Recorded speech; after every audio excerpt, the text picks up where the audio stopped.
전능하시고 자비로우신 하나님 아버지, 이 시간 하나님의 은혜를 입은 저희들 이 자리에 나와 하나님 앞에 감사하며 찬양하며 예배 올립니다. 오늘 8월 22일 성령 강림 후 13째 주일 예배를 주님 앞에 바치나이다. 주님께서 여기 성령으로 임재하시고 저희 예배를 받으시옵소서. 세상에 온갖 좋은 것들을 하나님께서 허락하여 주셔서 저희가 잘 살다가 이제 거룩한 날을 맞아 거룩하신 주님을 경배하기 위하여 여기 모였나이다. 주님, 저희 마음을, 저희 믿음을 받아 주시옵소서.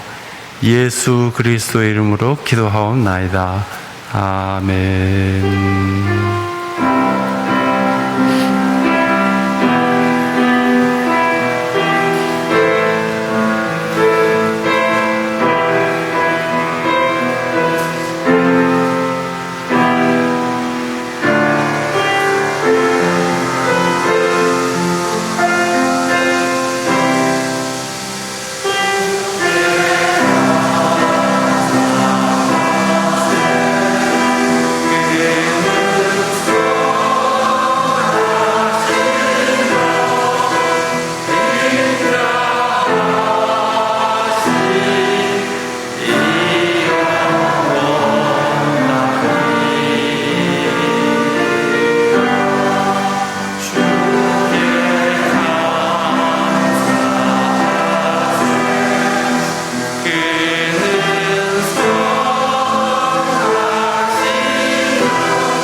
주님의 평화가 여러분과 함께. 형제자매와 평화의 인사를 나눕시다.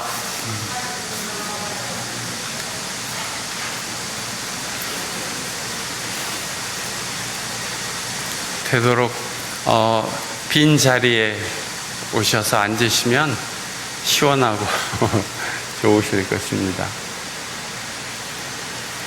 오늘 성령 강림 후 13째 주일 예배를 주님께 바칩니다. 찬송가 36장.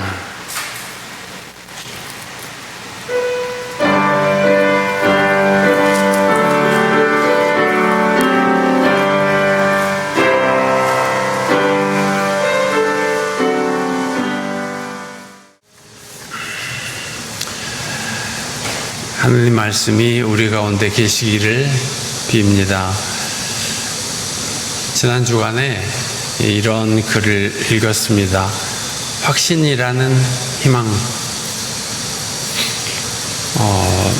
독일의 기자인 울리히 슈나벨은 현대인은 마음의 에너지 위기를 겪고 있다고 해도 과언이 아니다, 그런 말을 합니다.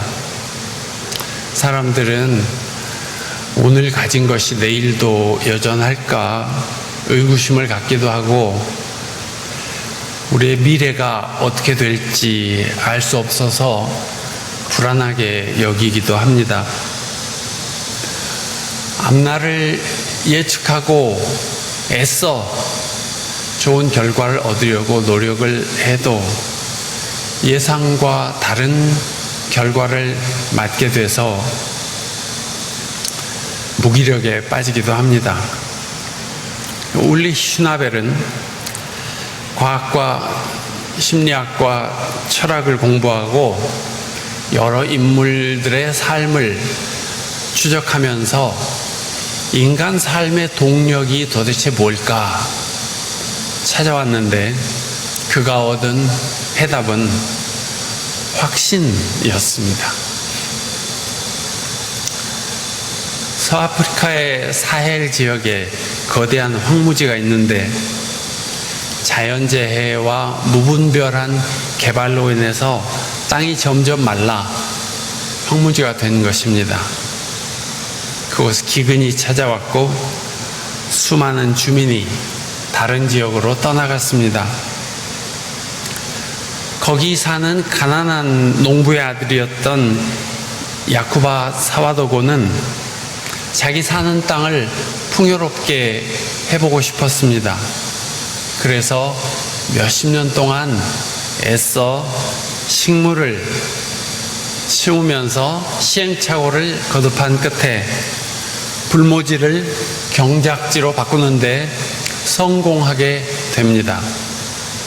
전문가들이 경작법을 배우러 왔고 그 사람을 주인공으로 한 영화가 만들어지기도 했습니다. 그러나 그 기쁨은 오래가지 못했습니다. 땅이 좋게 변모하자 주정부가 숲에 주거지 허가를 내준 것입니다. 그래서 사람들이 몰려오고 겨우 키웠던 숲이 순식간에 베이고 말았습니다.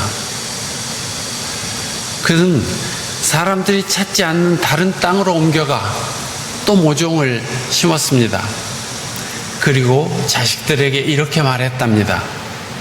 정부가 숲을 파괴하면 우리는 새로운 숲을 일구면 돼. 이 아프리카 농부가 예상치 못한 현실의 장벽 앞에서도 어떻게 무너지지 않고 지속적으로 일을 할 수 있었을까? 울리 히슈나벨은 이렇게 말했습니다. 그 농부에게는 확신이 있었는데 결과에 대한 확신이라기보다는 자신이 옳은 일을 하고 있다는 확신이었다고 말했습니다. 자기가 되든 안 되든 의미 있는 일을 하고 있다는 확신이 그를 움직였던 것입니다. 외부의 변하는 상황 대신에 내적 믿음에 초점을 둔 것입니다. 우리 믿음의 성격도 이와 같은 것이어서 소개해드리는 이야기입니다. 여호수아가 나이 많은 노인이 되었을 때 이스라엘의 모든 지파 대표들을 지도자들을 세겜에 모이게 해서 유언과 같은 고별사를 했습니다. 하나님께서 지금까지 온갖 우상을 숭배하는 이들로부터 여러분을 지켜주셨으니 앞으로도 여러분은 오직 야훼 하나님만을 섬기시오 하고 당부를 합니다. 24장 15절 주님을 섬기고 싶지 않거든 조상들이 강 저쪽에 메소포타미아에 섬기던 신들이든지 아니면 당신들이 살고 있는 땅 아모리 사람들의 신들이든지 당신들이 어떤 신을 섬길 것인지로는 선택하시오. 나와 나의 집안은 여호와를 섬길 것이요. 유명한 문장이죠. 그러자 백성들이 대답했습니다. 다른 신들을 섬기는 일은 우리가 절대로 하지 않겠습니다. 하나님께서는 친히 우리를 이집 땅 종되었던 곳에서 이끌어내시고 우리가 이리로 오는 동안 줄곧 지켜주셨습니다. 그러므로 우리는 야훼 하나님만을 섬기겠습니다. 고백하죠. 변함없이 하나님을 섬길래 아니면 세상 풍조와 유혹을 따라갈래 하는 질문은 아주 오래전 이스라엘의 초기 역사에서부터 지금까지 주어지는 질문이고 우리가 선택해야 하는 결정이기도 합니다. 믿음이란 그것이 옳다는 확신을 동반합니다. 그리스도인들은 예수 그리스도께서 세상에 옳은 길을 가르치셨다는 믿음을 갖고 그 믿음이 있기 때문에 신앙의 길을 갑니다. 예수님은 사람들에게 나 하늘에서 내려온 빵이다. 또 이 빵을 먹는 사람은 누구나 영원히 살 것이다. 이런 말씀들을 하셨지 않습니까?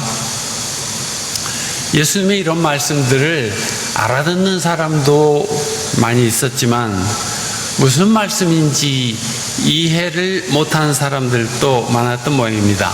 예수님 가까이 지내던 제자들 가운데에서도 그런 이들이 있어서 더러는 떠나기도 했습니다. 오늘 복음서 요한복음 6장에 예수의 제자들 가운데서 여럿이 이 말씀을 듣고 말하기를 이 말씀이 이렇게 어려우니 누가 알아들을 수 있겠는가. 또 이 때문에 제자 가운데 많은 사람이 떠나갔고 더 이상 그와 함께 다니지 않았다. 이런 말씀이 6장 60절 또 66절에 있습니다. 그래서 예수님은 이제 12제자에게 물으셨습니다. 너희까지도 떠나가려 하느냐? 그러자 시몬 베드로가 대답했죠. 주님, 우리가 누구에게로 가겠습니까? 선생님께는 영생의 말씀이 있습니다. 이렇게 대답하죠. 제자들은 예수님의 가르침이 옳다는 확신을 가지고 있습니다. 그래서 갖가지 어려움도 다 극복하면서 주님의 제자로 살아갔던 것입니다. 바울 사도께서는 그리스도인이 상대해야 할 주적이 누군지 가르쳐 주셨습니다. 에베소 6장 12절에 우리의 싸움은 인간을 적대자로 상대하는 것이 아니라 통치자들과 권세자들과 이 어두운 세계의 지배자들과 하늘에 있는 악한 영들을 상대로 하는 것입니다. 에베소서 6장 12절 말씀입니다. 사람의 생애 동력을 무너뜨리는 것은 사람이 아니라 훨씬 더 크고 보이지 않는 사탄의 계략입니다. 사탄은 사람의 마음에 절망감과 무기력과 무의미를 불어넣습니다. 무엇이 참된 것인지 무엇이 헛된 것인지 무엇이 가치 있는 것인지 헷갈리게 만듭니다. 그래서 바울 사도는 이렇게 말씀하셨습니다. 여러분은 진리를 허리에 동이고 정의를 방패막이로 가슴에 하고 버티어 서십시오. 진리로 허리를 동이고 정의로 방패를 삼아서라. 그런 말씀하십니다. 신앙의 길을 걷는 사람들은 죽음을 넘어서까지 주님의 칭찬과 하늘나라의 영원한 생명이 기다리고 있다는 것을 믿지만 동시에 현생에서도 이 길이, 이 신앙이, 이 믿음이 옳은 것이라는 확신을 갖고 있습니다. 그리스도인들의 싸울 대상은 사람이 아니라 보이지 않는 것입니다. 우리의 주적은 사람들이 말하는 북한이나 중국이나 탈레반이 아니라 그보다 훨씬 더 크고 오래되고 보이지 않는 사탄입니다. 생명을 위협하고 평화를 저해하고 정의를 파괴하는 악한 힘입니다. 적대감을 키우고 서로 두렵게 하여 싸움을 하게 하는 어둠의 세력입니다. 사탄은 어디서든지 사랑과 평화와 진리 같은 하나님의 성품이 확산되는 것을 싫어해서 회방을 놓습니다. 그래서 이런 악한 세력을 이기려면 하나님 주시는 무기로 무장하라고 했습니다. 하나님 주시는 무기란 창칼이 아니고 불의한 재물이나 계략도 아니고 진리, 정의, 평화의 복음, 믿음, 성령, 말씀, 기도입니다. 그래야만 악한 날이 오더라도 이길 수 있고 적대자들에게 승리할 수 있을 것이라고 말씀하셨습니다. 그러므로 우리는 오늘 에베소서 6장의 이 말씀을 잘 기억하고 마음에 새기면 좋겠습니다. 진리를 찾으면 그것이 자기를 떠나지 않도록 허리에 동이고 구원의 투구를 머리에 쓰고 성령의 검을 들라고 했습니다. 성령의 검은 주님의 말씀입니다. 그리고 언제나 성령 안에서 기도하라고 했습니다. 이런 일들을 늘 한다고 생각하고 소홀히 하기가 쉬운데, 그러면 자신의 삶이 어두움 쪽으로 가까이 쏠리게 됩니다. 진리보다는 쾌락을 쫓고 정의보다는 재물의 마음을 쓰며 몸의 즐거움을 위하여 술 마시고 사치하는 데 기울어지게 됩니다. 그리고 사탄의 먹잇감이 되기 쉽습니다. 예수님을 따른다는 것은 예수님의 가르침을 따르는 것을 말합니다. 서로 사랑하라는 말씀, 화해와 평화를 위하여 살라는 말씀, 서로 섬기고 용서하고 용납하라는 가르침들을 따르며 사는 것입니다. 이슬람 교도들 가운데 과격파가 있는데, 자기들의 종교를 전하기 위해서 수단으로 하는 전쟁을 지하드라고 합니다. 성전, 거룩한 전쟁이라는 말이죠. 그러나 기독교에는 이런 무력이나 권력에 의한 전쟁을 수행해야 한다는 가르침이 없습니다. 구약 성경만 보는 유대교에는 있지만 예수님의 말씀에는 절대 없습니다. 심지어 예수님은 병사들에게 폭행을 당하고 잡혀가시면서도 칼을 쓰는 자는 칼로 망한다는 말씀을 하셨습니다. 그러므로 과거 유럽의 기독교 국가들이 이른바 대항해 시대에 아메리카와 아프리카의 부족들을 침략해서 사람들을 죽이고 약탈하고 거기에 성당을 세우고 그런 것은 자기들의 야욕을 채우기 위해 십자가를 앞세웠던 세상의 나쁜 인간들이었습니다. 그건 부끄러운 일입니다. 십자가에 달리신 예수님께서는 얻어맞으면서도 보복하지 말라고 말씀하셨는데, 그렇게 된 까닭은 사탄 때문입니다. 권력 때문이고 재물 때문입니다. 그리스도인은 폭력이 아닌 평화의 복음을 전하기 위해서 나서야 합니다. 또 믿음의 방패를 손에 들고 구원의 투구를 쓰라고 하셨는데, 확고한 믿음은 생애 혼란스러운 상황 속에서도 나를 지키는 방패가 됩니다. 진리와 정의, 평화의 복음, 믿음, 이것이 보이지 않는 사탄의 기운을 이길 수 있는 길입니다. 이것은 인류가 그동안 찾아왔던 길이며 순수한 마음으로 따라야 할 가르침입니다. 그래서 주님, 우리가 누구에게로 가겠습니까? 선생님께는 영생의 말씀이 있습니다. 이 베드로의 대답은 그리스도를 따르는 모든 사람들의 대답입니다. 싸우지 않고도 문제를 해결할 길은 많습니다. 대화를 할 수도 있고, 양보를 할 수도 있고, 놀이를 할 수도 있고, 맛있는 것을 먹으며 같이 먹을 수도 있습니다. 그런데 가장 좋고, 가장 참으로 좋고 영원히 좋은 길은 예수님을 먹는 길입니다. 예수님은 나를 먹어라 하셨습니다. 사탄의 계획은 교묘하고 사람을 죄악에 빠뜨리려는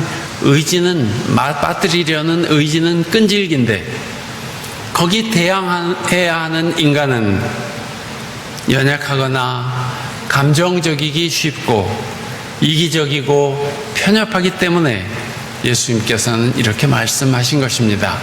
나를 먹어라. 그러면 내가 그 사람 안에 있고 그 사람이 내 안에 있게 된다 하십니다. 내 살을 먹고 내 피를 마시는 사람은 내 안에 있고 나도 그 사람 안에 있다. 살아계신 아버지께서 나를 보내셨고 내가 아버지 때문에 사는 것과 같이 나를 먹는 사람도 나 때문에 살 것이다. 요한복음 6장 56절 57절 말씀입니다. 우리가 사는 길은 날마다 밥을 먹듯이 날마다 예수님을 먹고 사는 것입니다. 악한 영은 교묘합니다. 끈질깁니다. 그러나 예수 그리스도를 이기는 사탄은 없습니다. 우리가 예수 그리스도를 양식으로 삼아야 하는 이유입니다. 하느님을 섬기는 사람은 세상의 악한 영에 사로잡히지 않고 휘둘리지도 않고 오히려 세상의 빛으로 살아갑니다. 하나님께서 주시는 무기, 진리, 정의, 평화의 복음, 믿음, 성령, 하나님의 말씀, 기도라는 엄청 강력한 무기를 갖고 있기 때문입니다.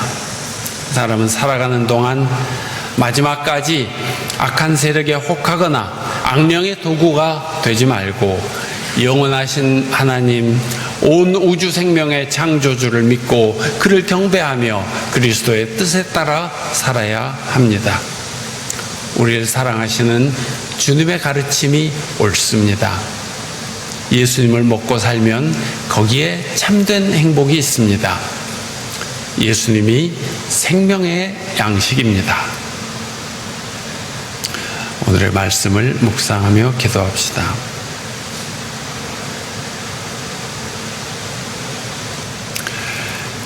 너희 조상들이 유프라테스 강 저쪽에 섬기던 신들이든지 너희가 거주한 땅에 있는 아모리 족속의 신들이든지 너희가 섬길 자를 오늘 택해라. 오직 나와 내 집은 여호와를 섬기겠노라. 주님, 우리가 누구에게로 가겠습니까?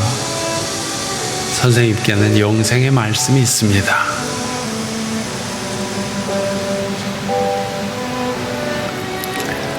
여러분은 진리의 허리띠로 허리를 동이고 정의의 가슴막이로 가슴을 가리고 버티어 서십시오.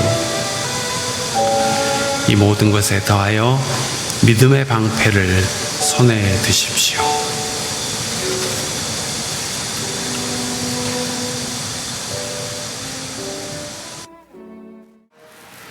사랑하는 교우 여러분, 이제 우리가 예배를 마치면 세상 우리들 삶의 자리로 흩어져 나갑니다.